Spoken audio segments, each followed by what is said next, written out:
ఎలా అయిపోయిందంటే, చాలా సంఘాలు ఎలా అయిపోతున్నాయి అంటే, సత్యము అనగా యేసు క్రీస్తునందు సంఘాలు లేవండి. కల్పించబడిన కథలు అనగనగనగా సంఘాలలో చెప్పాల్సింది దేవుని యొక్క వాక్యం. సంఘములో దేవుడు ప్రథముడై ఉండాలి, సంఘములో దేవుని గురించినటువంటి వాక్యము ప్రచురించబడాలి. కానీ నేటి దినాల్లో ఎలా ఉంది అంటే, కల్పించబడిన కథలు చెప్పేవారు ఎక్కువైపోయారు. స్టోరీలు, వాక్యం ఇంతుంటే స్టోరీ ఇంత ఉంటుంది, కథ. ఈ కథలకు ప్రజలు అలవాటు పడ్డారు. ఈ కథలకు మనుషులు అలవాటు పడి దేవుని యొక్క వాక్యాన్ని పక్కన పెట్టి ఇప్పుడు కల్పనా కథల వైపు వెళ్ళిపోతూ ఉన్నారు. కల్పనా కథలు.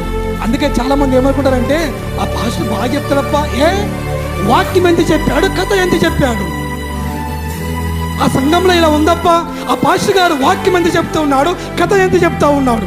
ఆలోచన చేయండి. ఈ రోజుల్లో వాక్యాలు కన్నా